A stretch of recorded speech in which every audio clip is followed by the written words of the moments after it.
क्या लगता है आपको कि ये सीज़ फायर होने नहीं देना चाहते या फिर वास्तविकता में अब्राहम अकॉर्ड प्रायोरिटी है? तो मैं तो ये समझता हूं जो राष्ट्रपति ट्रंप की सबसे पहली प्राथमिकता युद्ध को किसी ना किसी प्रकार से वो खत्म करना चाहते हैं, क्योंकि उनको अपने आप इसका बहुत बड़ा नुकसान हो रहा है। देखिए, दो चीजें इसमें ध्यान रखनी पड़ेंगी। एक तो जैसे उन्होंने खुद माना है, राष्ट्रपति ट्रंप ने खुद माना है, जो जब ये युद्ध शुरू हुआ था 28 फरवरी को, तो उन्होंने बिल्कुल ये नहीं सोचा था जो ईरान स्ट्रेट ऑफ हॉर्मुज को बंद कर देगा।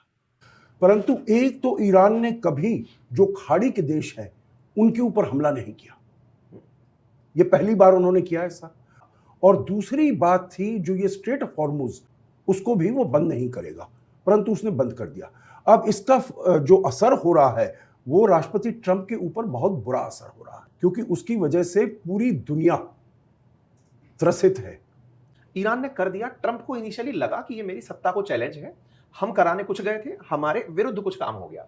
लेकिन उसके जब उन्हें फायदे मिलने शुरू हुए, फायदे इन द सेंस दो तरह के मेजर फायदे, उनका ऑयल एक्सपोर्ट बढ़ना शुरू हुआ, वेनेजुएला अब थर्ड लार्जेस्ट एक्सपोर्टर इंडिया के लिए बनकर खड़ा हो गया, वेपन की बिक्री तेजी से हो गई, ग्लोबल एक्सेप्टेंस में ट्रंप को तो अब इससे धीरे धीरे फायदा ज्यादा मिल रहा है सर। देखिए, ये वाला जो है आप टेम्पररी बेनिफिट्स आप कह सकते हैं, जो भाई इसका तेल के दाम हो गए हैं, कभी $100 हो जाता है, कभी $95 हो जाता है, जो पहले $70 के आसपास था, तो थोड़ा उनको ये बेनिफिट्स मिल रहे हैं। परंतु पूरी दुनिया में जिस प्रकार से उनकी साख कम हुई है, मैं आपको देखिए उदाहरण दूंगा।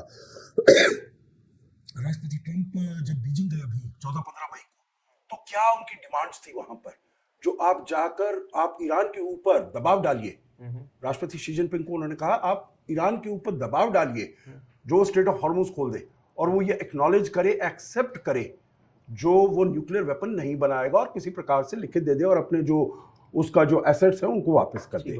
और राष्ट्रपति शी जिनपिंग ने ये करने से मना कर दिया, क्योंकि वो अपने जो संबंध है ईरान के साथ, बड़े अच्छे संबंध है, उनको वो खराब नहीं करना। दूसरी बात है, उनके अपने यहाँ पर उनकी जो पॉपुलैरिटी है, ये पैसा तो आता है, आता रहेगा, जाता रहेगा, उनकी अपनी पॉपुलैरिटी है अपने देश में बहुत खराब हुई है।